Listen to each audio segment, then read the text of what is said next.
When women have been challenged, we've stepped up, stepped out, overcome opposition, broken barriers. We voted, led the workforce, joined forces, shattered ceilings, blasted into space. Our passion made history, but our actual hearts didn't. Heart disease has never been just a man's disease, but through the years, women have been excluded from studies, underrepresented, uncounted, untreated. If change only happens when we know there's a problem, know that cardiovascular disease is the #1 killer of women. That's a problem. With the American Heart Association leading, innovating, fighting, women are being considered more than ever and counted. We are given a chance to overcome by making strides in fields that once rejected us, by participating in research, by making simple life changes, by spreading the word. We won't let heart disease or stroke beat us. Watch me be counted. Watch me change my future. Watch me go red. Join us in making history at goredforwomen.org.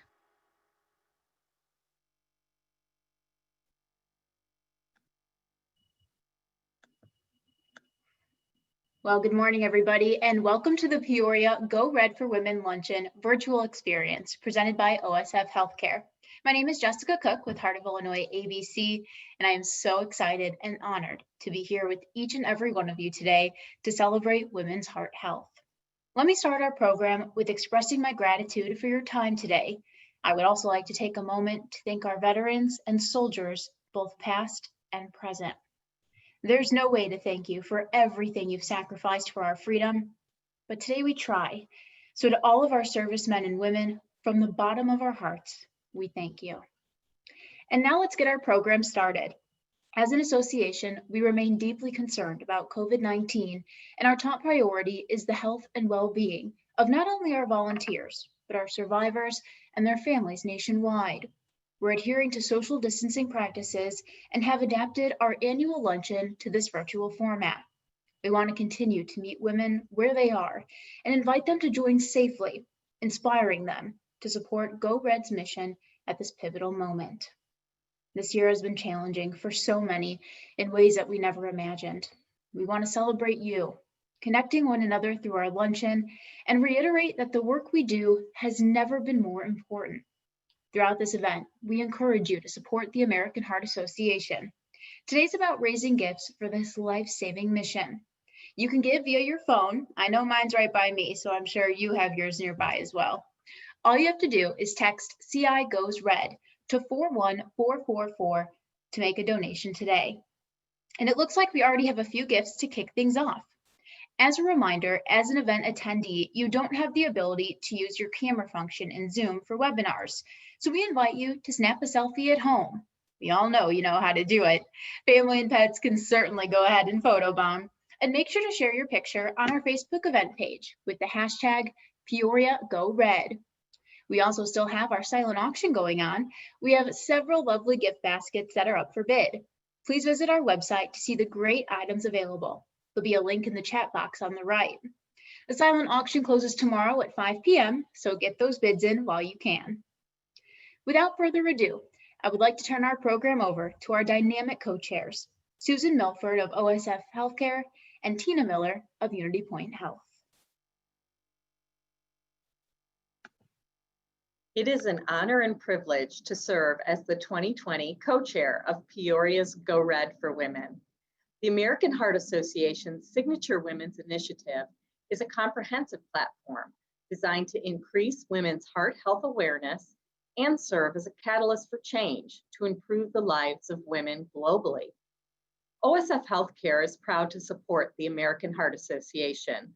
We see the importance of their research of women's heart health and their fight against cardiovascular disease.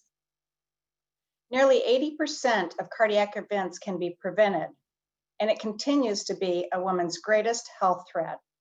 As a nurse at Unity Point Health, I have witnessed firsthand how heart disease and stroke affects women.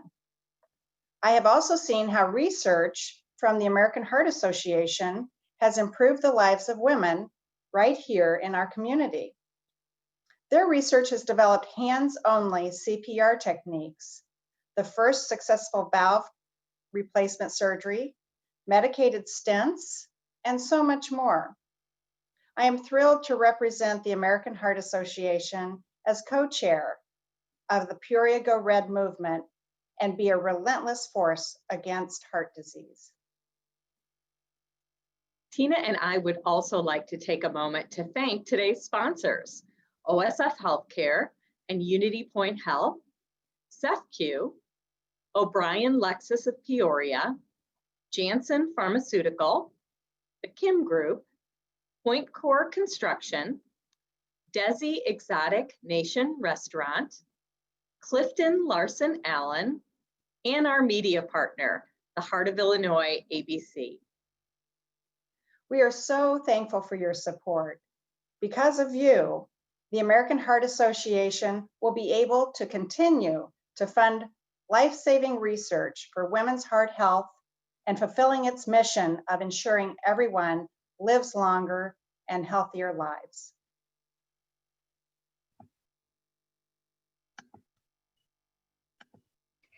Thank you, Susan and Tina. I know I speak for everyone at Heart of Illinois ABC when I say we're proud and honored to be part of this event today and support the American Heart Association. And speaking of the American Heart Association, we're so thankful for everyone's leadership. As you may know, the AHA encourages women to get 150 minutes of moderate exercise a week. For some of us, that can be tough. This recommendation helps women not only keep their hearts healthy, but their mind too. In addition to exercise, they also recommend taking some time to stretch. Stretching helps keeps us flexible, strong, and healthy. Stretching helps us maintain a range of motion in our joints, and in turn, we have a better workout overall. I'd like to take a moment to introduce Stacy Campbell of OSF Healthcare. She's going to be leading us in a stretch break and discussing why it's important to take the time to stretch. Hi, my name is Stacy Campbell, and I am a marketing and communications coordinator at OSF Healthcare. I also happen to be a fitness instructor, and I have been in the industry for 20 years. I am so excited to be here with you today and share one of my greatest passions, which is helping people like you reach your fitness goals and keep you moving. So the body was really made to move, and as we age, it's really so important for heart health to find some time to get some physical activity into your daily life. So today we're going to start with stretching, which in my humble opinion is the best part of any workout. So stretching can help you maintain your flexibility, and it can really help build those muscles back up after a vigorous workout. So we're just going to start with a really simple warm-up, and I just want you to start marching with me. And as we're marching here, nice, easy march, I want you to roll those shoulders out. So bring those shoulders up and back and doing those shoulder circles and then reverse it. Now this is called a dynamic stretch because really we're stretching those shoulders out, but we're doing it while we're moving. That's called a dynamic stretch. Let's go the other way again. A static stretch is a stretch with no movement. So you're just holding a stretch for a longer period of time. All right, back to just that basic march, and we're going to add a little more movement. So I want you to step forward and back. So it's up, up, back, back. Good. 2 more times. Now, right here, I want you to give me 2 squats. So take it down and up and down and back to that stepping forward and back. 4 times again, so we've got 2 more. Now, 2 squats again, down and up. Good. Step forward and back. When you squat, I want you to remember to keep that chest lifted and the weight in the heels. 1 more. 2 squats right here, down and up. And we're going to do that 1 more time. Step forward and back. 2 more times. You're doing great. Good. Now squat right here. 2 squats, down and up. Now a big breath in, and I want you to really use those arms and reach up and then let it out. Good. Again. Oh, feels so good. 2 side stretches, 2 little side bends here. And then I want you to do it on the other side. Good. Now back to that big breath in and let it out. And one more time. Good. And 2 little side bends on this side and then on the other side. All right, good. So back to that march. So we're done warming up and we're going to move into some basic stretches. And one of the things that I want you to know is that stretches release the tension in not only your muscles, but in also your mind. So it can have a nice calming effect on you. So let's settle those feet and let's just start with a basic side bend. So I want you to take one arm and hand, place it on your leg, lift the other, and just let that one arm move down the leg and open up that side body, opening up those ribs like an accordion. And just breathe normally here. Think about pulling the abs in and tightening up that core. And then we're going to switch sides. Now, I also want you to focus on where your weight is placed. And so I want you to make sure you've got equal weight distributed equally in both feet. And then let's go back over to the other side again. Big, deep breaths. And then over to the other side. Good, and come on up. Now I want you to make sure you've got a wide stance with those feet. And I want you to place your hands on your legs and sit all the way back. And I want you to pull the abs in and round out the back. Bring the chin to the chest. And then flatten or extend that spine out again. And then chin to the chest. This is called a cat pose. And flatten again. And let's do that one more time. And again, this is a dynamic stretch because we're moving through it. And flatten. And then I want you to come all the way up. And we're going to do that one more time. Sit back. Cat stretch, chin to the chest. Round out the back.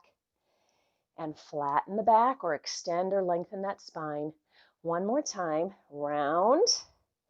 And sit back again. And then round all the way up. Good. All right. Next stretch, I want you to step back with one leg, doesn't matter which leg, and make sure that leg is straight and you're pressing that heel into the floor. This front leg is going to be bent and you're going to place your hand on your leg and give yourself a little bit of support. Pull the abs in, chest is lifted. Now I want you to take this arm, the same arm where the leg is extended behind you, and I want you to place it to the outside of that bent knee. And then I want you to take this arm and I want you to lift it up and give a little twist here and then lower it back down. I love twisting. Twisting always feels so good to me. And one more time, a little twist here.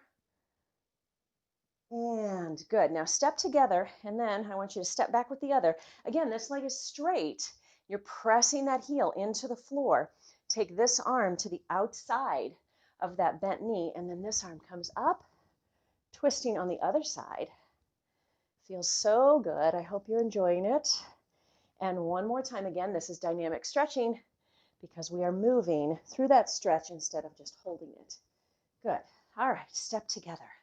All right, now I want you to step back again, doesn't matter which side, and bring these toes up. So you're sitting back, you're hinging from your hips, your back is flat, and we're stretching, feeling that hamstring stretch up the back of this leg. This is a static stretch because we're not moving, we're just holding it. Now, stay in the same position and place those toes on the floor. And just hold it here.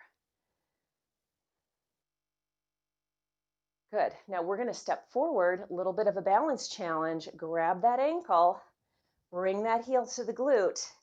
You can grab onto something, a chair, the wall. You can bring this opposite pinky up for balance. Think about pressing those hips forward just a little bit to deepen that stretch in the quad. The quadricep is what we're stretching right now. And then go ahead and place that foot on the floor and step back with the other leg, toes up, again, hinging from the hips, flat back, feeling that stretch in the hamstring up the back of that extended leg. And then staying in this position and placing those toes on the floor just changes the stretch a little bit.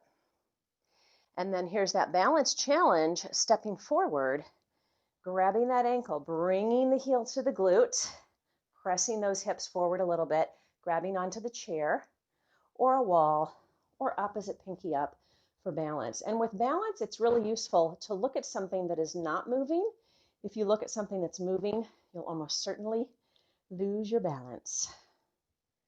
Good, and then bring that foot down. Now we're going to stretch something called your IT band, which runs up the side of your leg that we don't stretch an awful lot, but it's a good thing to stretch. And sometimes it can indicate, if you've got knee pain, it's an indication that you have a tight IT band. So I want you to cross your feet, one over the other.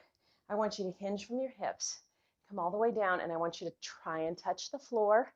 If you can't get there, that's okay. Just leave your hands on your shins. I want you to drop your head and let your neck relax. Now you should feel this stretch on the outside of the leg that is in back. And so ideally you would hold this for as long as is comfortable for you until it feels like it's stretched out. And then we'll come on up and we'll switch it out. So switch those legs, cross the other one over the other one, and take it back down. And hold it here.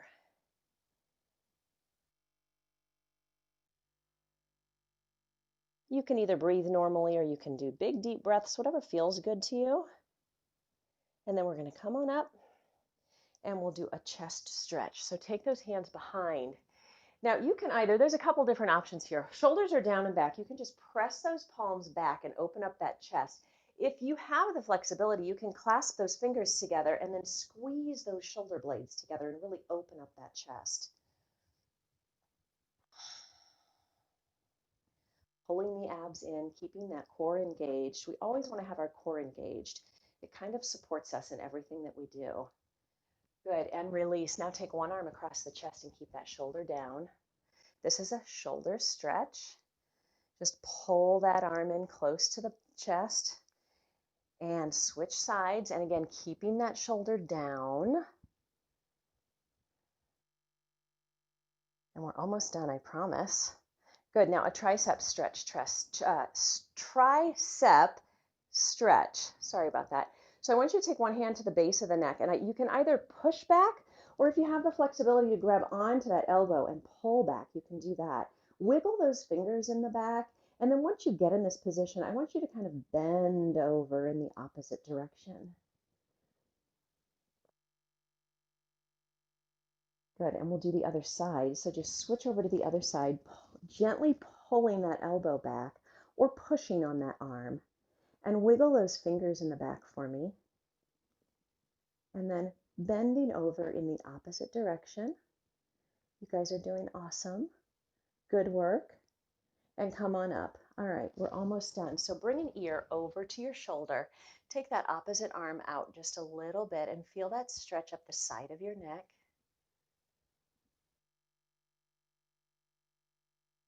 And let's go to the other side. Again, arm comes out just a little bit. And up. Take a big breath in and let it out. Awesome work. A couple of things to remember. Try to remember to get up and move. If you're at work or if you're working at your desk at home, every hour or so, get up and stretch or move. It really goes a long way in helping to improve your posture and just to make you feel better. Holding stretches between 30 and 40 seconds is ideal if you want to increase flexibility. So you would hold the stretch for a while, 30 to 40 seconds, and then you would try to go a little bit deeper into the stretch to increase your flexibility. And stretching should not be painful. It can be mildly uncomfortable, that's okay, but it shouldn't be painful. So if you're feeling any pain at all, you should stop. Thank you so much for joining me in stretching today. It has been my pleasure. Go Red for Women!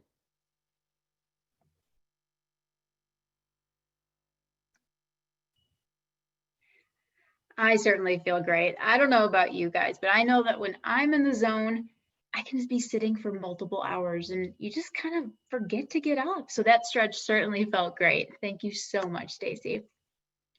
Now, these are truly unprecedented times that are impacting everyone, but we are adaptable in the face of adversity. And while we can't be together face to face this year, we can still be that relentless force together through virtual events, underscoring our ability to fight for women's heart health from anywhere at any time. Cardiovascular disease certainly isn't taking a break right now, but neither are we.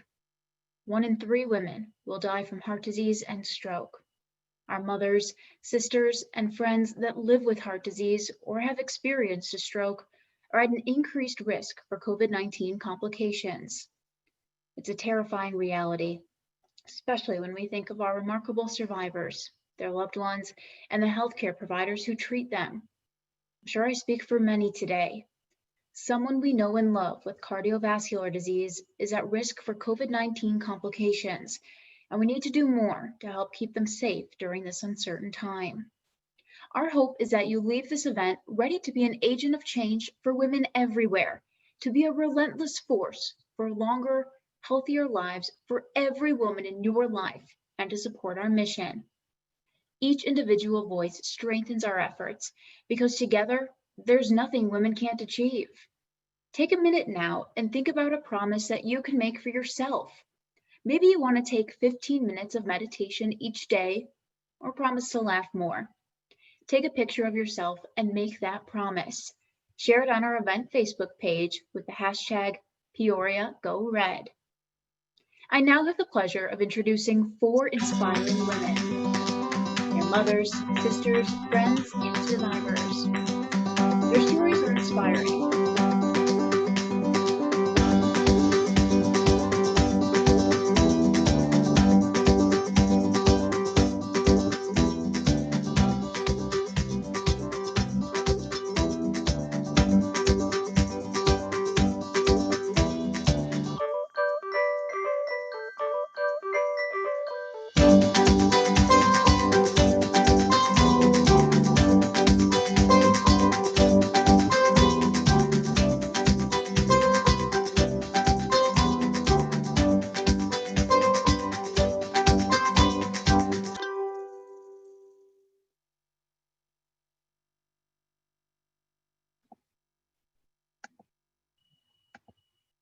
I now have the pleasure of introducing 4 inspiring women.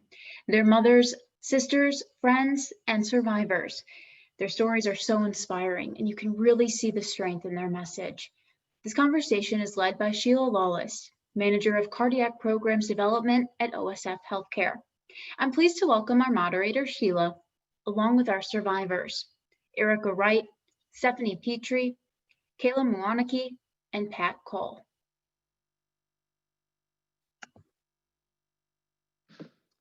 Hello, welcome ladies. I'm so excited to be able to sit here through this event with all 4 of you. Looking forward for the fact that you guys are going to share your stories. I think it's quite an honor to be able to listen to your stories and the fact that you're willing to share. What you've been through is not something all of us luckily get to go through. So we're going to start off by introducing yourselves. If we can start with Stephanie. Good afternoon. My name is Stephanie Petrie, and I am a tax principal at CLA in Peoria. And I live in Washington, Illinois, and have been there for over 10 years. And my husband's name is Jared, and we have 2 kids. Jaden is 10, and Stella is 8. And my story is actually about my 8-year-old daughter, Stella. So she has a heart rhythm condition called long QT syndrome. And there isn't anything actually structurally wrong with her heart. It's essentially just takes her heartbeat longer to reset each time than an average person. And we actually discovered her heart condition when she was 5 years old. She was swimming in a local pool, and I was there watching her. It was a really busy Friday afternoon in June. And I looked over at her and I saw her eyes kind of roll into the back of her head, and she started to sink. And I got to her as soon as I could, and I got her out of the water and onto the concrete. And then I started screaming because I obviously didn't know what was going on. Right. And it took her a little while to come out of it, but when she did, we were rushed to OSF and learned that she actually had fainted. And honestly, had I not been there, it could have been a lot worse than what it was. But we discovered that it's a hereditary condition, and both her dad and her grandpa also have the same heart condition. And they've experienced similar episodes in the past, but it wasn't ever diagnosed until we discovered Stella's. So that's my story. Wow, swimming, that's fun. Yeah. Patty. Hi, my name is Patty Cole. I work at Unity Point Health Proctor Hospital as a dietitian. I had my heart attack on July 21st, and so it's fairly recent. I'm married. I have 2 grown children that both live out of town at this point, and it was a pretty scary situation, but I So made what it. were how did you know it was happening? Well, looking back, I can tell that there was some early signs. One time I was out trimming bushes and I got Mhm. lightheaded. It was one of those earlier July 90 plus Oh, yeah. days, degrees. And I got kind of diaphoretic and I went and laid down and drank some more fluid. I thought, well, I'm dehydrated, whatever. I had noticed that I was kind of short of breath Right. more, increasingly, but I kind of attributed it to all the mask wearing um, type of thing. And, didn't think too much of it. Actually, the Sunday before, this was on basically a Tuesday morning, my daughter's 31st birthday, actually, Hmm. when I came into the hospital basically in the middle of the night. But 2 days before that, or a day and a half before that, I was actually doing a cycling class at the athletic club that um, I remember. And, I felt a little bit more short of breath, but, I was going at it pretty hard on Yeah, a that's 45 to good. 50-minute class, Those are tough classes. But eventually, and plus mine was kind of compounded by the fact that I have kind of these random pains in my back, upper back due to scoliosis. That's pretty severe. And I also have pretty significant reflux. So a lot of the pain that I had, like I get some chest pain with my reflux, that type of thing. And actually the night that I had the heart attack, I was on the treadmill for about 20 minutes going pretty hard. Hmm. I don't run, I just walk fast, but I could kind of sense that I felt more heaviness all the way across the bra line instead of just on the left side where I usually have my reflux symptoms. So I didn't think too much of it because it kind of resolved by the time I walked upstairs and ate dinner and so on and so forth. But it got to the point where I just couldn't get comfortable no matter what I did. This pain, it was more of a pressure type of pain. It wasn't like the, dot drop kind of pain men Right. describe. Um, and then I got real nauseated in the middle of the night. Thought I was going to have to vomit, couldn't. Then I got real diaphoretic, and I kind of knew. I had taken some medicine for reflux, to see if that made any difference. Some liquid medicine a couple times. That didn't touch it. And so I told my husband, we're going to the hospital. And so I arrived and, they got me in really fast here at Proctor. And when they did the EKG, it showed an ST elevation. They knew it was LAD. My troponin was through the roof. So they got the emergency heart cath team out here at Proctor. And they had me in the cath lab within, I don't know, 15, 20 minutes Okay. tops. The hard part about that is they really couldn't give me, other than local medication where they introduced, the catheters. They couldn't really give me anything for pain. It was pretty rough. But again, on an emergency basis, I know that they just wanted to get in there, find the clot, do something about it. Well, I'm you just look fabulous. I'm You just look very fabulous. thankful that they have this technology and the stents because my mother actually died at age 77 after complications from a heart attack. They had given her TPA and she ended up with a brain bleed. So it was one of those real weird, freaky things, according to the cardiologist. But I kind of felt like if they'd had the technology that they have today, Mhm. may have survived that. Um, I have a pretty strong family heart history on my mother's side of the family.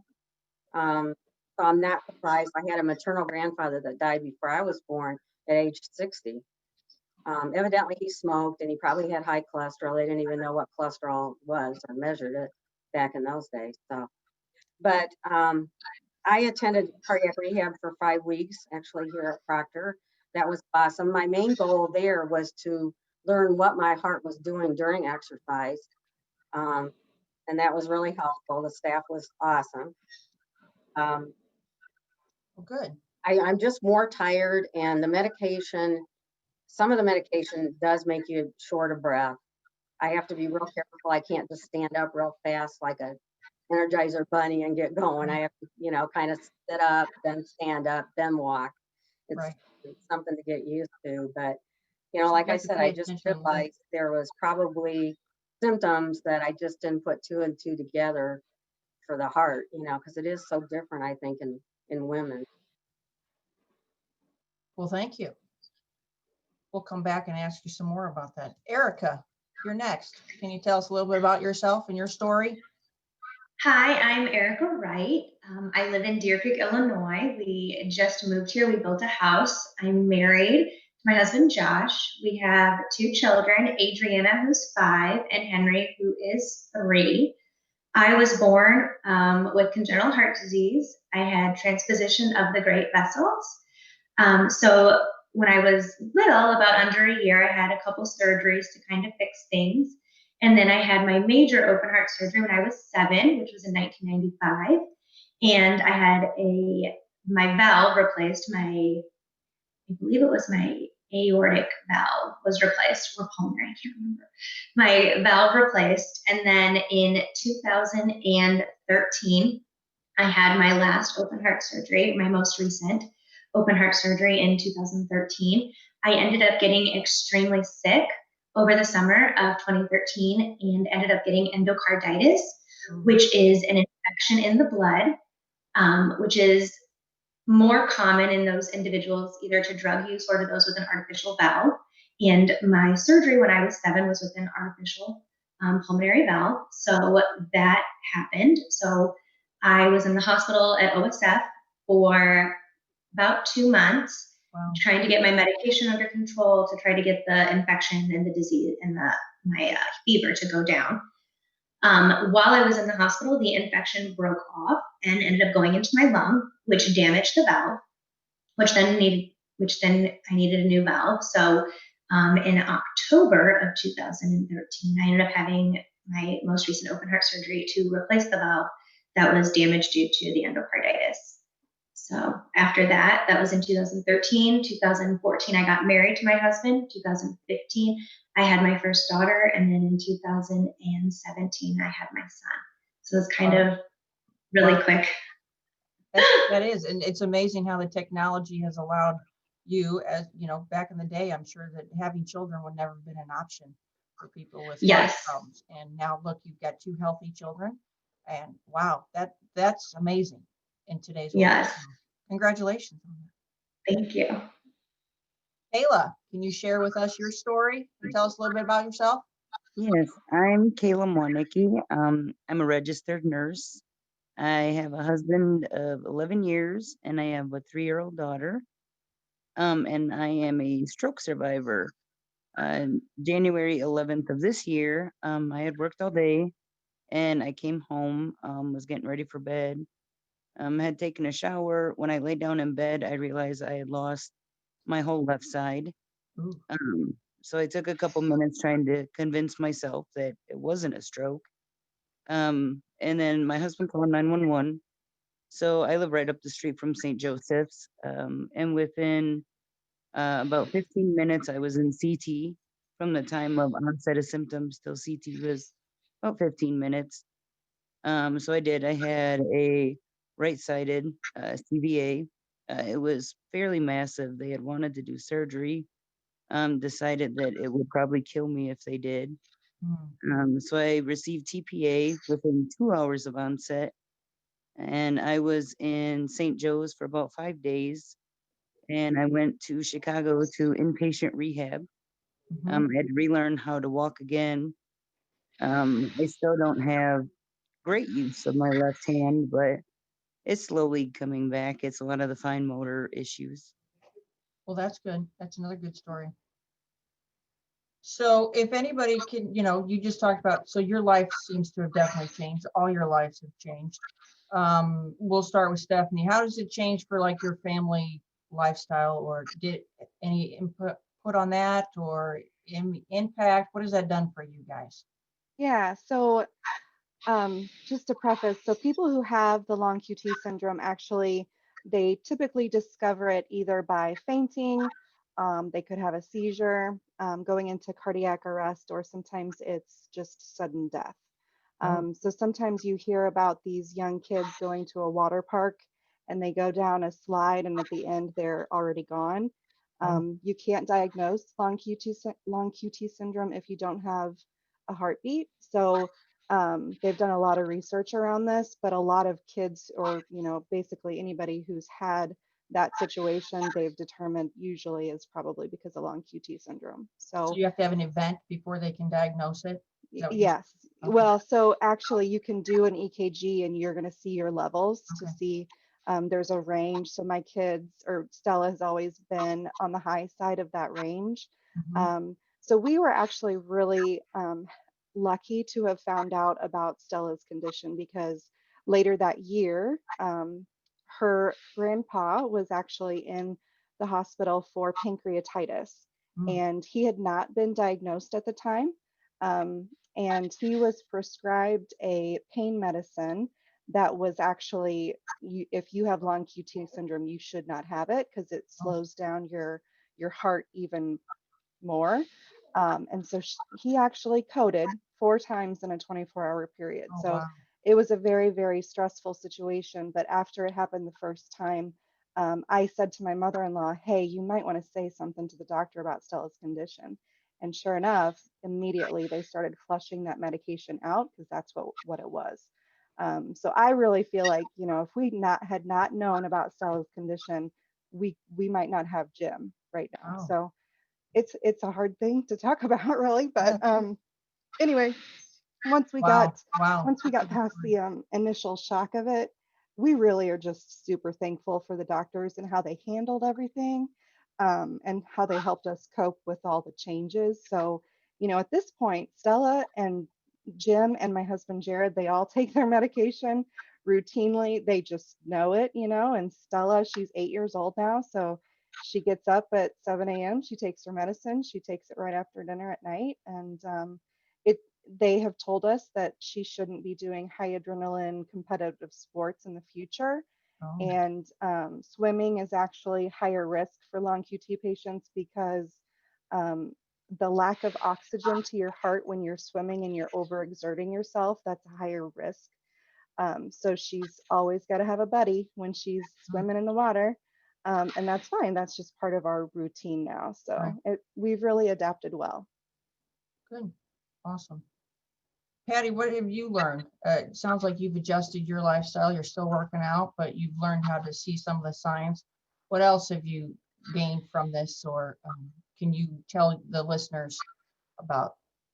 Well, as a dietitian, I've always been interested in eating healthy and tried to do so. I mean, I always counsel my patients on 80-20 rule. If 80% of the time you can eat pretty hard healthy, that's pretty good. Allows for, some life too. I think just adjusting to the medications, that was probably the hardest thing, particularly the first month. I really was tired. I really was short of breath. I just, one of the things that I had to do was kind of negotiate with my providers about my leave extension. At first, I was only going to be allowed 2 weeks off, and I got it up to 3, which was really important. When I came back, it's very stressful environment, in all of our workplaces at this point with COVID and everything. And, the first week I came back, I worked a lot of hours. It was pretty rough, but I have a lot of family support. And I just, I made it through. Like I said, I think cardiac rehab really helped in that it kind of eased me back into, safe exercise and eventually, getting back to my normal, because I do body pump classes and cycling classes basically, and then walk on the treadmill or outside, that kind of thing. So I'd already been doing that about 5 times a week, some sort of exercise. Plus I try to walk a lot at work whenever I can. So Erica, since you were born with this lovely condition, I'll say it that way, right? You don't know anything else. How did that affect you growing up, or did you have to make any changes to your lifestyle, or? Yeah, so I am the oldest of 5. So I was the first kid of my parents, and I had congenital heart disease. So after me, my mom, there's 4 others of us, and my mom had to go to all this extra testing and when she was pregnant, to make sure that all the babies were healthy, and do an extra sonogram just to make sure that nobody else had my condition that I had or other heart diseases. And all my other siblings are perfectly healthy, which is great. Growing up, I couldn't run the mile. I couldn't do those extra strenuous exercises. My doctor did encourage me to walk and do like some of those activities outside, just not the very long running because of my oxygen to my lungs and all of that with my heart. When I had surgery when I was 7, the big one I remember, I had a lot of complications. I was in the operating room probably close to 22 to 24 hours. Wow. I had my cardiologist stay the night in the room across from me, in the room next to me actually, because he didn't want to go home because if something bad were to happen, he wouldn't get here in time to save me. So That's dedication. Since I was on the operating table longer than anticipated, I had a lot of numbing on my back because the operating room was obviously very cold to keep the heart stabilized. I lost the ability to walk. I had to relearn how to walk because my legs were all numb and I had to regain my muscle in my legs. So when I was 7 in 2nd grade, trying to learn how to walk again was very hard as a child, trying to get all of yourself, to be normal like everybody else. Overcame that. And then when I was in 2013, when I had my last surgery, it went better, which was good. But again, like I said, I got married and had kids, and that was a big struggle to talk with your cardiologist about, okay, I'm getting married. I need to know everything about my condition to tell my spouse because I want them to be prepared for our marriage and what life is like. My cardiologist told me he wanted me to be done having kids by 30. So I got married at like 25. So I had a very small window to have kids. So I did all the testing, MRI, stress test, got approved to have my daughter. And then I got pregnant right away. My cardiologist wasn't super encouraging of having another kid. And then I surprised him by saying I was pregnant. I've learned, I think I'm done with 2. I don't think I want to scare my cardiologist anymore. But, it's just when you're pregnant, they say that if you have a congenital heart disease, that you have a 5% chance of your child having it. And to me, it was very scary, always, getting pregnant and wondering, until that 20-week scan, is my child going to be okay? Is my child going to be healthy? Is there anything I can do differently?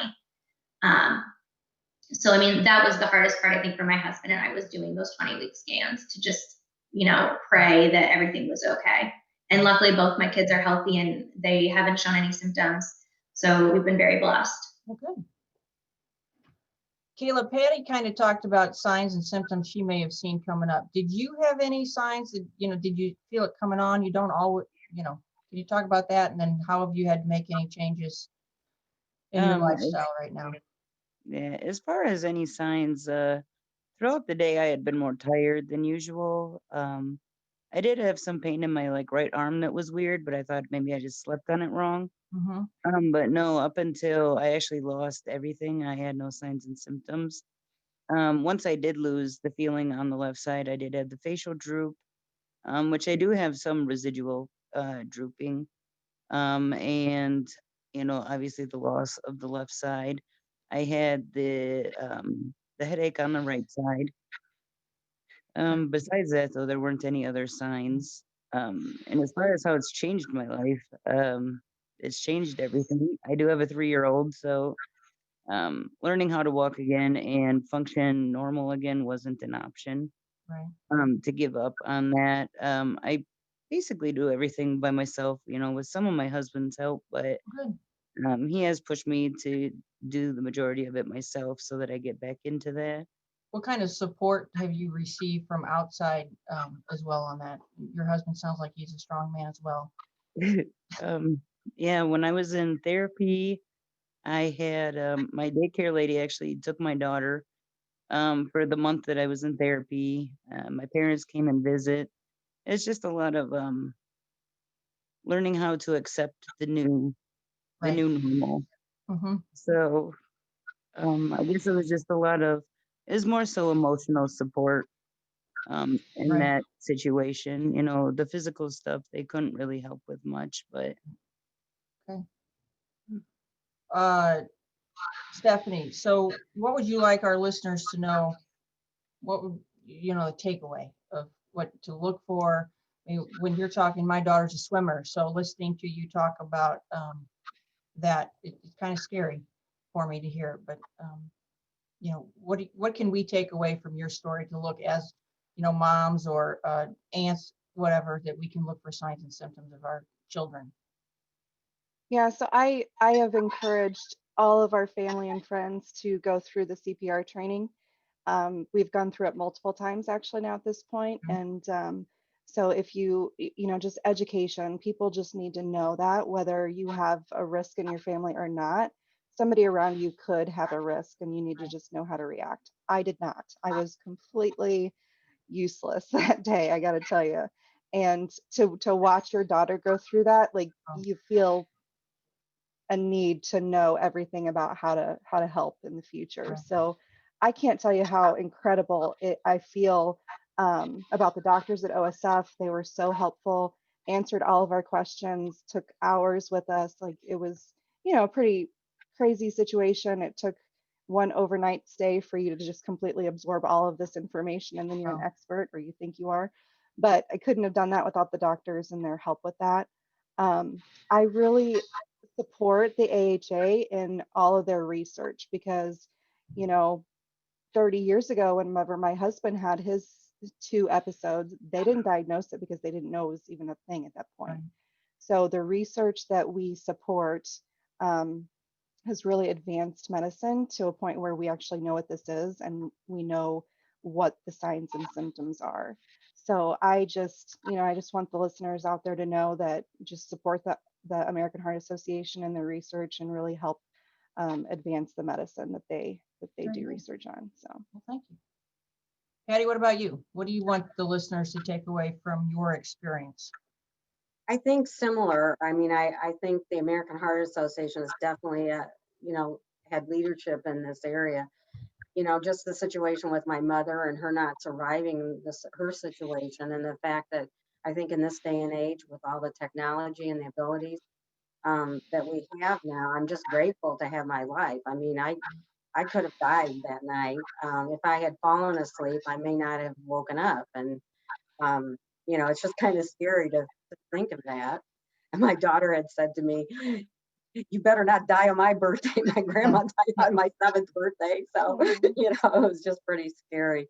But again, I'm very grateful, for the research, and really would encourage people to, to contribute to the cause because, it's the leading cause of death in women, heart disease. And I just think it's still not recognized, like it should be, or paid attention to like it should be. And, just if you have symptoms, check it out. It's hard to discern as a female. I mean, I even had a situation where 2 days after I was discharged, I had chest pain again after feeling fine the first, afternoon and evening, and middle of the day I was home, but then came back in and ended up with another heart cath just to make sure that the stent was okay. Right. It was, and I think it was just, due to some inflammation of the area around the heart, from what had happened is what I think they decided. But again, I just wanted to check it out, and, I'm much more mindful of what's going on in my body. I think women are in general anyway, more mindful of their bodies, but still just, knowing what's not right and acting on it. It reminds me of the know your signs. So, and know your numbers, that we do need to know those as for ourselves, protect ourselves, and also to educate our loved ones about what if something's off, to listen to me. So good advice. Erica, what can yours is a unique situation, but what do you think we could take away from your story? I want to piggyback off of what Stephanie said. I was born in the late 80s, and the medicine and the things that they were doing with surgeries with children with congenital heart disease really didn't start happening with these procedures that were saving lives, not until like the mid 80s. So I was very lucky to be born in the late 80s where the procedures and the technologies were really coming together to make congenital heart patients live longer into adult congenital heart world like I am now. And in 2013, when I had my open heart surgery, they prepared me in my body to now have, not have open heart surgery again if I need a valve replaced. They can do it in a different way. And so that's amazing for me, knowing that I don't have to maybe go under and be in surgery for 20 hours to replace a valve, that I can do it differently in like a safer environment. And, the AHA is so important in getting that research and getting those procedures and things to those doctors. And also that we're in the Peoria area. We are so blessed to have OSF St. Francis Medical Center and Unity Point all in one location. Like, we're very lucky to have that in this area. And if we didn't have the Children's Hospital in the area, I probably wouldn't have made it in the year I was born. So, I mean, just that. And then know your body, know the symptoms. Don't be afraid to call your doctor if you're not feeling well. And I was afraid for a while, because you grow up thinking that it's going to be okay living in a delusional world, that you're going to be normal and healthy. And then I got really sick. And ever since then, if I feel anything, I call my doctor. If I have questions on anything, you just need to be very transparent with your doctor so that they can help you the best that they can. Because if they don't know that something's wrong, they can't help you. And, this is our heart we're talking about. This isn't something that is going to fix itself. Maybe it's a different medication. Maybe it's the amount of the medication you're getting. Maybe doing the EKGs or echoes, just doing all those things to help you be preventative and to live a long life. I mean, that's just what I really think we just need to be, really thankful for. We are lucky. Kayla, what about you? What would you like us to take away from your story? I think my biggest thing is know your family history. I was 31 when I had my stroke, and then I found out that my paternal grandmother was 32 when she had hers. So I think it's just make sure you know your family history. Right.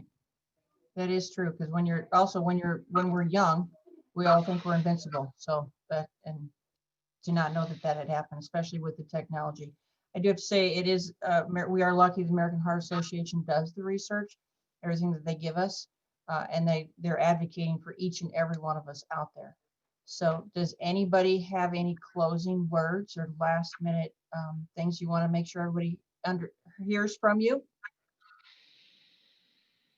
I'll just say we've got the silent auction going, so please support and have a great day. Well, thank you everybody for taking the time out of your day to do this, and have a wonderful and blessed day. Thank you for having us. Okay. Thank you. Bye-bye. Bye-bye. Bye.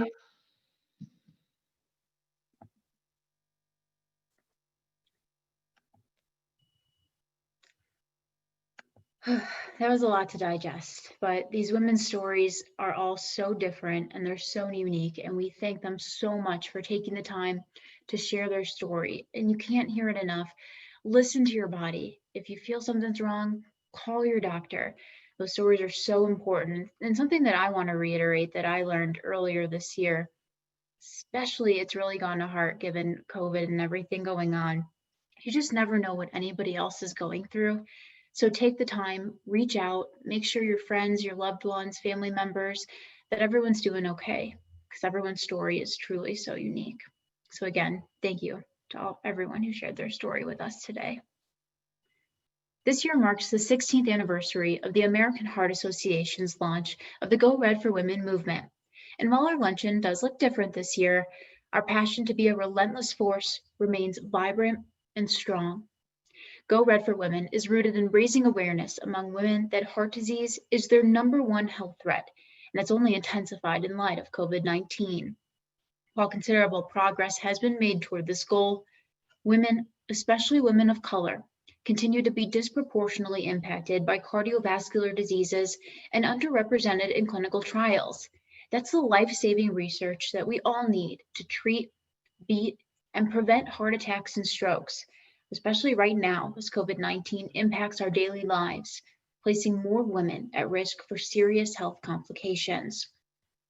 The women we're fighting for, it's all of us, from the friend you're connecting with for virtual happy hours to your mom who most likely calls every day. We're fighting for the women who were dismissed upon arrival at the hospital and told, "You're too young to be having a stroke." For women who have already survived a widowmaker and now fighting for their life while staying healthy during COVID-19 and the upcoming flu season. And for the women you just listened to who again so bravely shared their story against heart disease and stroke. So now I ask you to open your heart for all women and consider the impact a gift from you could make to the future care for us.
I'm sure many of you saw some faces that you recognized.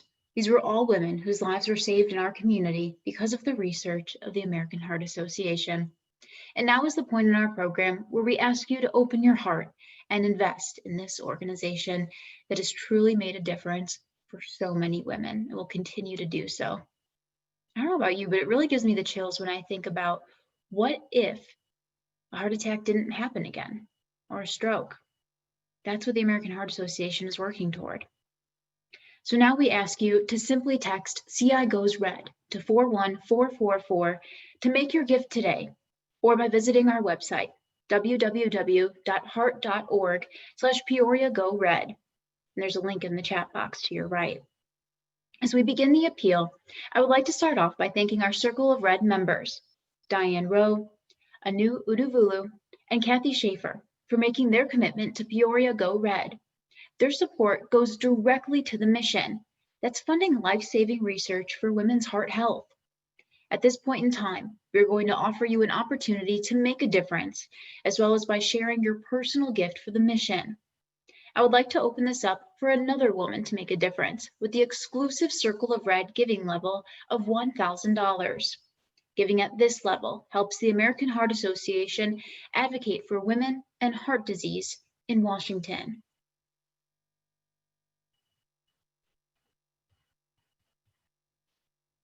And thanks to the research of the American Heart Association, more women are surviving heart disease. Your gift of $500 could help thousands of people who don't speak English with materials that help them learn how to lower their risk of heart disease and stroke.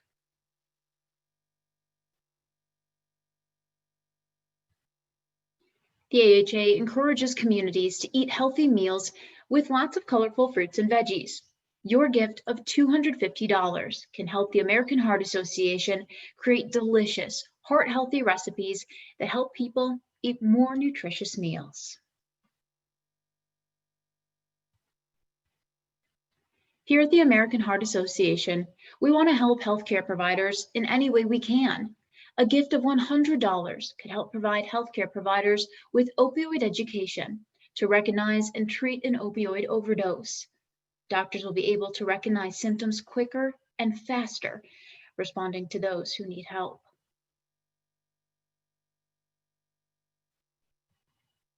I'm asking now, if you have not made your support known to the American Heart Association, please consider a gift of $50. Your donation will help provide 10 hospital discharge toolkits to stroke survivors and their families. And we're now at our final level. Can we get everyone who has yet to donate to make their gift so we have 100% participation and support survivors like those you've met today? No gift is too small. These combined gifts will help fund life-saving research that will save and improve lives from heart disease and stroke. Cardiac innovations such as precision medicine will be closer to a reality, potentially improving the lives of millions of people.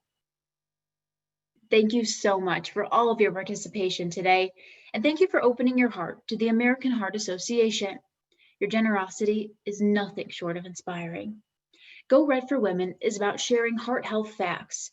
It's about making a commitment to yourself and the women in your life. So take charge of your heart health and the heart health of those you can't imagine your life without.